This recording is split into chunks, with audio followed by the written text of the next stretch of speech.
Sir, നിലമ്പൂരിൽ മത്സരിക്കും, തൃണമൂൽ കോൺഗ്രസ് സ്ഥാനാർത്ഥിയായി മത്സരിക്കുമെന്നാണ് പി വി അൻവർ അവസാനം പറയുന്നത്. ഇനി അത് മാറ്റുമോയെന്നറിയില്ല. അങ്ങനെ അൻവർ മത്സരിക്കാൻ വരികയാണെങ്കിൽ അത് ആര്യാടൻ ഷൗക്കത്തിൻ്റെ കാര്യം തുലാസിലാക്കും. സാധ്യത വളരെ മങ്ങുകയാണ്. പിണറായിക്കെതിരെ നിലപാടെടുത്ത് പിണറായിസത്തിനെതിരെ പോരാടുമെന്ന് പറഞ്ഞയാൾ അവസാനം പിണറായിയുടെ രക്ഷകനാകുന്നൊരവസ്ഥയിലേക്കല്ലേ കാര്യങ്ങൾ എത്തുന്നത്? അങ്ങനെ വരാനുള്ള സാധ്യതയേ ഉള്ളൂ. എന്തുകൊണ്ടെന്ന് ചോദിച്ചാൽ അൻവറിൻ്റെ ലക്ഷ്യമെന്ത് എന്ന് സത്യത്തിൽ നമുക്കൊന്നും അറിയില്ല. ഇടതുപക്ഷത്തു നിന്ന് അദ്ദേഹം പുറത്തിറങ്ങുന്നത് തന്നെ അദ്ദേഹം ആഗ്രഹിച്ചതുകൊണ്ടായിരുന്നു എന്ന് നമുക്ക് വ്യക്തമായിട്ട് മനസ്സിലാക്കാൻ പറ്റില്ല. കാരണം മുഖ്യമന്ത്രിയെ കണ്ട് സംസാരിക്കുന്ന സമയത്തൊക്കെ അദ്ദേഹം പറഞ്ഞുകൊണ്ടിരുന്നത് അദ്ദേഹം എനിക്ക് പിതൃതുല്യനാണ് എന്നാണ് പറഞ്ഞത്. അച്ഛന് തുല്യനായിട്ടുള്ള ഒരാളായി പിണറായി വിജയനെ കണ്ടുകൊണ്ടാണ് അദ്ദേഹം അജിത് കുമാറിനെതിരെയും അതുപോലെ പി ശശിക്കെതിരെയുള്ള ആരോപണവുമായിട്ട് മുഖ്യമന്ത്രി അടുത്ത് പോകും. അത് കഴിഞ്ഞ് അവിടെ നിന്ന് ഇറങ്ങുമ്പോൾ ഇയാൾ വിചാരിച്ചതുപോലെയൊന്നും പിണറായി ഇയാൾക്ക് വഴങ്ങിയിട്ടുണ്ടാകാൻ സാധ്യതയില്ല. കാരണം പിണറായി ആർക്കും വഴങ്ങുന്ന ഒരാൾ, അൻവറല്ല, അൻവറിൻ്റെ അപ്പൂപ്പൻ വന്നാലും വഴങ്ങില്ല എന്ന നിലപാട് ആണ് പിണറായി ഏത് സമയത്തും എടുത്തിട്ടുള്ളത്. അങ്ങനെ ഇയാൾക്കത് വഴങ്ങാതെ വന്ന സമയത്ത് വ്യക്തിപരമായിട്ട് ഇയാൾക്ക് താൻ ചെറുതായി കൊച്ചായി എന്ന് തോന്നിക്കാണും എന്നാണ് ഞാൻ കരുതുന്നത്. ആ ഈഗോ ക്ലാഷാണ് ഇയാളെ യഥാർത്ഥത്തിൽ ഇടതുപക്ഷത്തു നിന്ന് പുറത്താക്കുന്നത്. അല്ലാണ്ട് ഇയാൾക്കെന്ത് രാഷ്ട്രീയം? ഇയാളുടെ രാഷ്ട്രീയം ഇടതുപക്ഷ രാഷ്ട്രീയത്തിനെതിരാണ്. ഇടതുപക്ഷത്തെ വളരെയധികം സ്നേഹിക്കുന്ന മുഴുവൻ ആളുകളും ഇയാളെ മുന്നണിയിലെടുത്ത് മത്സരിപ്പിച്ചതിനും എതിരായിരുന്നു.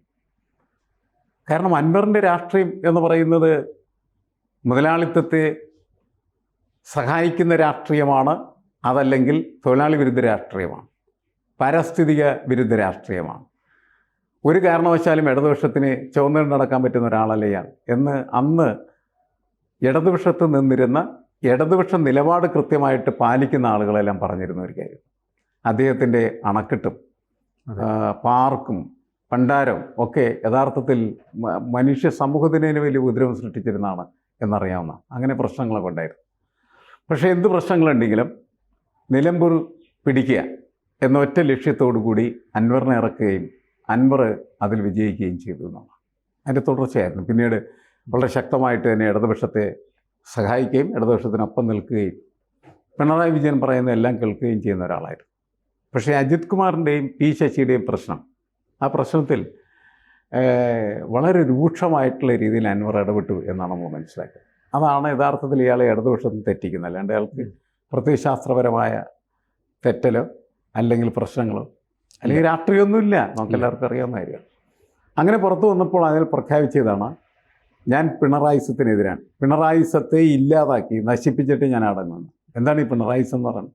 പിണറായിസം എന്ന ആൾ പറഞ്ഞു നടക്കുന്ന പിണറായി CPM-നകത്ത് ഒരു ഏകഛത്രാധിപതിയായി മാറി. ആര് പറയുന്ന കാര്യങ്ങളും കേൾക്കില്ല, പിണറായി പറയുന്ന എല്ലാവരും കേട്ടുകൊള്ളണം. ആ രീതിയിൽ പാർട്ടിയുടെ അധികാരത്തെ, സെക്രട്ടറി എന്ന നിലയ്ക്ക് നിരവധി വർഷങ്ങൾ അദ്ദേഹം പാർട്ടിയുടെ അധികാരിയായിരുന്നു. ആ അധികാരം അദ്ദേഹം മുഖ്യമന്ത്രിയായിട്ട് തുടരുന്ന സമയത്ത് മുഖ്യമന്ത്രിയുടെയും പാർട്ടി സെക്രട്ടറിയുടെയും അധികാരം എന്ന് പറയുന്നത് തന്നിലാണ് എന്ന് പ്രഖ്യാപിച്ചുകൊണ്ട് ഗവൺമെൻറ് എടുക്കുന്ന എല്ലാ നിലപാടുകളെയും അംഗീകരിക്കാൻ വേണ്ടി മാത്രമുള്ളൊരു സംവിധാനമാണ് പാർട്ടി എന്ന് വരുത്തി തീർത്തു. ഇതാണ് ഇടതുപക്ഷം പിണറായി വിജയനെതിരെ ഉയർത്തുന്ന ആരോപണം. കാരണം അങ്ങനെയല്ല യഥാർത്ഥത്തിൽ പ്രവർത്തിക്കേണ്ടത്. പാർട്ടി വേറെ, സർക്കാർ വേറെ. സർക്കാരിനെ നിയന്ത്രിക്കുന്ന ഒരു സംവിധാനമായിട്ടാണ് പാർട്ടി എപ്പോഴും പ്രവർത്തിക്കേണ്ടത്. ആ നിലപാട് പൊളിച്ചെടുത്തു പിണറായി. അതിനെയാണ് യഥാർത്ഥത്തിൽ എതിർക്കുന്നത് ആളുകൾ. അതിനെയാണ് പിണറായിസം എന്ന് പറയുന്നത്. അതിൽ അൻവറിനെ എന്താണ് അതിനെ എതിർക്കാനായിട്ടുള്ള ധാർമ്മികത? കാരണം എന്താ, ഇവനെന്താ ചെയ്തുകൊണ്ടിരിക്കുന്നത്? അവന് ഇഷ്ടമുള്ളതൊക്കെ വിളിച്ചു പറഞ്ഞുകൊണ്ടിരിക്കുന്നു, ഇഷ്ടമുള്ള കാര്യങ്ങളെല്ലാം ചെയ്തുകൊണ്ടിരിക്കുന്നു. അതിനപ്പുറമായിട്ട് പ്രത്യേകിച്ച് അൻവറിൽ നിന്ന് നമ്മളൊന്നും പ്രതീക്ഷിക്കേണ്ട കാര്യമില്ല. അങ്ങനെയുള്ള അൻവർ ഈ തെരഞ്ഞെടുപ്പിൽ വരുമ്പോൾ അയാൾക്ക് ചില പ്രത്യേക ലക്ഷ്യങ്ങളുണ്ടായി. ആ ലക്ഷ്യങ്ങളെന്ന് പറയുന്നത്, ഒന്ന്, ശരിയാണ്, ഇടതുപക്ഷത്തെ തോൽപ്പിക്കുക, പിണറായിയെ തോൽപ്പിക്കുക, മുഖ്യമന്ത്രിയെ തോൽപ്പിക്കുക. കാരണം മുഖ്യമന്ത്രിയെ തന്നെ അയാൾ വിളിച്ചത് മാഫിയ തലവൻ എന്നാണ്. അപ്പോൾ അങ്ങനെയുള്ള ഈ മാഫിയ തലവൻ്റെ കാല് വെട്ടുക എന്നത് അദ്ദേഹത്തിൻ്റെ ഒരു ലക്ഷ്യമായിരുന്നു. അത് അദ്ദേഹം പ്രഖ്യാപിക്കുകയും ചെയ്തു. പക്ഷേ എങ്ങനെ വെട്ടണം എന്നതിന് അയാൾക്ക് ചില തിരക്കഥയുണ്ടായിരുന്നു. ആ തിരക്കഥയിൽ അയാൾ സ്ഥാപിച്ച സ്ഥാനാർത്ഥി എന്ന് പറയുന്നത് കോൺഗ്രസിൻ്റെ VS ജോയ് എന്ന് പറയുന്ന സ്ഥാനാർത്ഥിയാണ്. അതിനും കാരണമുണ്ട്. അൻവർ പറയുന്നത് നിലമ്പൂരിലെ ഏറ്റവും തീക്ഷ്ണമായിട്ടുള്ള വിഷയം എന്ന് പറയുന്നത് മലയോര കർഷകരുടെ പ്രശ്നമാണ്. എന്നുവെച്ചാൽ കുടിയേറ്റ ക്രിസ്ത്യാനികളുടെ പ്രശ്നമാണ് അവിടുത്തെ ഏറ്റവും രൂക്ഷമായിട്ടുള്ള പ്രശ്നം. കാരണം അവരും വന്യമൃഗങ്ങളും തമ്മിൽ നടക്കുന്ന സംഘർഷങ്ങൾ അവിടുത്തെ മനുഷ്യരുടെ ജീവിതത്തെ തന്നെ ഇല്ലാതാക്കിക്കൊണ്ടിരിക്കുന്നു. ഭയപ്പാടിലാണ് ഓരോ കഴിച്ചുപിടിക്കുന്നത്. അതൊരു പ്രശ്നമാണ്, ശരിക്കും പറഞ്ഞൊരു വിഷയമാണ്. ആ വിഷയത്തെ അഭിസംബോധന ചെയ്യാനായിട്ട് അവരുടെ ഭാഗത്തുനിന്ന് ഒരാൾ വേണം എന്നതാണ് അൻവറിൻ്റെ ആവശ്യമായിരുന്നത്. അതിൻ്റെ രാഷ്ട്രീയമല്ല പ്രധാനപ്പെട്ടത്. അൻവറിന് ആര്യാടൻ ഷൗക്കത്തിനോട് കുടിപ്പകയുണ്ട്. അവർ തമ്മിൽ എന്തോ ബിസിനസ് പ്രശ്നങ്ങളൊക്കെ ഉള്ളത്.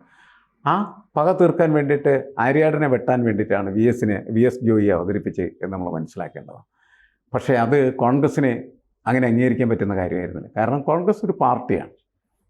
കോൺഗ്രസിൻ്റെ സ്ഥാനാർത്ഥി ആരാണ് എന്ന് തീരുമാനിക്കുന്ന കോൺഗ്രസ്സാണ്. അല്ലാണ്ട് കണ്ട വഴി കൂടി നടക്കുന്നതായിട്ടുള്ള അൻവറിനെ പോലെയുള്ള ആളുകളല്ല. അങ്ങനെ അൻവർ പറയുന്നത് കേൾക്കാനായിട്ട് കോൺഗ്രസ് തീരുമാനിച്ചാൽ കോൺഗ്രസിനോട് ഓരോരുത്തരും ചോദിക്കും, നിങ്ങൾ എന്തിനാണ് പിന്നെ കോൺഗ്രസ് ആയിട്ട് നടക്കുന്നത്? എങ്കിൽ അൻവറിനെ പിടിച്ച് ഇരുത്തുക കസേരയിൽ എന്ന് കോൺഗ്രസ്സിലെ ഓരോ ആളുകളും കോൺഗ്രസ് നേതൃത്വത്തിനോട് പറയും. അത് ഒഴിവാക്കുക എന്നുള്ളതാണ് ഒരു രാഷ്ട്രീയ പ്രസ്ഥാനം എന്ന നിലക്ക് കോൺഗ്രസിൻ്റെ പ്രധാനപ്പെട്ട ലക്ഷ്യം. ആ ലക്ഷ്യം അവർ നടപ്പാക്കി, നിലപാടെടുത്തു. അവരവരുടെ സ്ഥാനാർത്ഥിയെ തീരുമാനിച്ചു.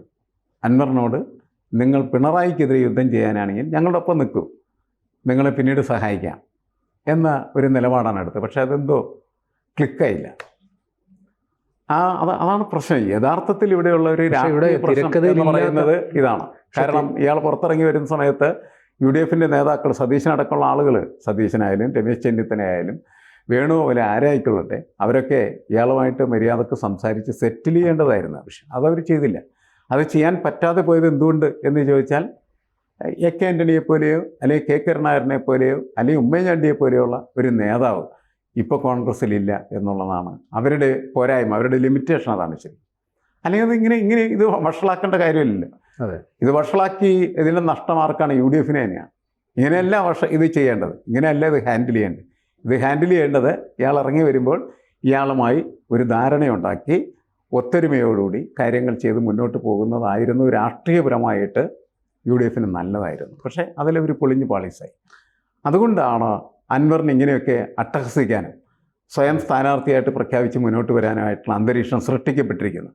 നാളെ ചിലപ്പോൾ ശരിയായിരിക്കാം, അയാൾ തൃണമൂൽ കോൺഗ്രസിൻ്റെ സ്ഥാനാർത്ഥിയായിട്ട്, കേരളത്തിലെ ആദ്യത്തെ സ്ഥാനാർത്ഥിയായിട്ട് വേണമെങ്കിൽ പ്രഖ്യാപിക്കപ്പെട്ടേക്കാം. തൃണമൂൽ കോൺഗ്രസ് കേരളത്തിൽ പതുക്കെ വളർത്താനായിട്ടുള്ള ശ്രമത്തിൽ ഇയാൾ പിന്നീട് അതിൻ്റെ ഒരു ശക്തിയായിട്ട് മാറിത്തീർന്നേക്കാം. അതൊക്കെ അയാൾക്ക് എത്രമാത്രം വോട്ട് ഇവിടെ നേടിയെടുക്കാൻ കഴിയുന്നതിൻ്റെ അടിസ്ഥാനത്തിലാണ്. ഒറ്റയ്ക്ക് നേരത്തെ മത്സരിച്ചാണ്. നിലമ്പൂർ നിയമമണ്ഡലത്തിൽ തന്നെ അദ്ദേഹം 6,000 വോട്ടുകളൊക്കെ വാങ്ങിച്ച ഒരാളാണ്. അത് മോശമായ കാര്യമൊന്നുമല്ല. അതുപോലെ ഈ തെരഞ്ഞെടുപ്പ് കഴിയുമ്പോൾ ഒരു 10,000-ലധികം വോട്ട് എന്നതാണ് അദ്ദേഹത്തിൻ്റെ കണക്കൂട്ട്. ആ 10,000-ലധികം വോട്ട് കിട്ടുന്നതിന് അയാളെ സഹായിക്കുന്ന ഒരു പ്രധാനപ്പെട്ട കക്ഷി SDP ആയിരിക്കും, വെൽഫെയർ പാർട്ടി ആയിരിക്കും, മുസ്ലിം വിങ്ങിൽ പ്രവർത്തിക്കുന്ന മറ്റു തരത്തിലുള്ള നമ്മൾ സ്പ്ലിൻഡർ ഗ്രൂപ്പുകൾ എന്ന് പറയുന്ന അങ്ങനെ പലതരത്തിലുള്ള ഗ്രൂപ്പുകൾ അതിൻ്റെ അകത്ത് ആക്ടിവേറ്റ് ചെയ്താക്കാം. ജമാഅത്തെ ഇസ്ലാമി അടക്കം അതിൽ വേണമെങ്കിൽ വന്നുകൂടാൻ സാധ്യതയുണ്ട് എന്നുള്ളതാണ്. അങ്ങനെ വരുന്ന സമയത്ത് ഈ 10,000-ലധികം വോട്ട് അൻവർ നേടിയാൽ അൻവർ തീർച്ചയായിട്ടും പിന്നീടുള്ള കേരള രാഷ്ട്രീയത്തിൽ ഇടപെടാനായിട്ട് ആഗ്രഹിക്കുന്നൊരു രാഷ്ട്രീയക്കാരനായിട്ട് മാറാൻ സാധ്യതയുണ്ട്. അത് എത്രത്തോളം ഫലപ്രദമാകും എന്നോ അത് എത്രത്തോളം മുന്നോട്ട് പോകുമെന്നോ നമുക്ക് പറയാനായിട്ട് കഴിയുകയില്ല. കാരണം പലതരം രാഷ്ട്രീയം, നമ്മൾ നേരത്തെ പറഞ്ഞ ഈ മുസ്ലിം സ്പ്ലിൻഡർ ഗ്രൂപ്പുകൾ, അതിൻ്റെ ഒരു തലതൊട്ടപ്പനൊക്കെ ആയിട്ട് നിൽക്കാനായിട്ടുള്ളൊരു ശ്രമം ഇയാൾ ഇതിനിടയ്ക്ക് ഡെവലപ്പ് ചെയ്തേക്കാമെന്നാണ് ഞാൻ കണക്കാക്കുന്നത്. അതായിരിക്കും അതിൻ്റെ ഒരു പൊളിറ്റിക്കൽ ഡെവലപ്മെൻറ്റ് എന്ന് പറയുന്നത്. അത് എത്രത്തോളം വിജയിക്കുമെന്നൊന്നും നമുക്ക് ഉറപ്പ് പറയാനൊന്നും കഴിയില്ല. എന്തായാലും ഈ തിരഞ്ഞെടുപ്പ് വരെ വാർത്തയിൽ അൻവർ ഉണ്ടാവും, അത് ഉറപ്പായിട്ടുള്ളൊരു കാര്യമാണ്. തിരഞ്ഞെടുപ്പ് കഴിഞ്ഞാൽ മാത്രമാണ് അൻവർ വാർത്തയിൽ വേണോ വേണ്ടേ എന്ന് മാധ്യമങ്ങൾ തീരുമാനിക്കാനായിട്ട് സാധ്യതയുള്ളൂ. ഇപ്പം ഇവിടെ അയാൾ നടത്തിക്കൊണ്ടിരിക്കുന്ന പല പരിപാടികളും അസാധാരണമായിട്ടുള്ള നിരീക്ഷണങ്ങളാണ്. ഒന്ന്, VD സതീശനാണ് ഇയാളെ UDFൽ കയറ്റാതിരിക്കുന്നതിന് വേണ്ടി പ്രവർത്തിച്ചതെന്നും അങ്ങനെ VD സതീശൻ പ്രവർത്തിച്ചത് പിണറായിയുടെ നിർദ്ദേശമനുസരിച്ചാണ് എന്നാണ്. എന്നുവെച്ചാൽ പിണറായിയുടെ ഉപകരണമായിട്ട് VD സതീശൻ മാറിയെന്ന് പറയുന്ന ഒരു ആരോപണം വരെ ഇയാൾ എന്ത് ചെയ്യുന്നുണ്ട്, ഇപ്പം നമ്മുടെ മുന്നിൽ വെക്കുന്നുണ്ട്. എന്തായാലും തെരഞ്ഞെടുപ്പ് കഴിയുന്നവരെ ഈ അൻവർ വാർത്ത നമ്മൾ കേട്ടുകൊണ്ടിരിക്കേണ്ടതാണ്, ചർച്ച ചെയ്തുകൊണ്ടിരിക്കേണ്ടതാണ്. 10-18 ദിവസത്തെ ആയുസാണ് അതിന് ഉള്ളതെന്ന് മനസ്സിലാക്കി. കൂടുതൽ വാർത്തകളും വിശേഷങ്ങളും നിങ്ങളിലേക്ക് എത്താൻ ABC മലയാളം സബ്സ്ക്രൈബ് ചെയ്യുക, ബെൽ ബട്ടണും അമർത്തുക.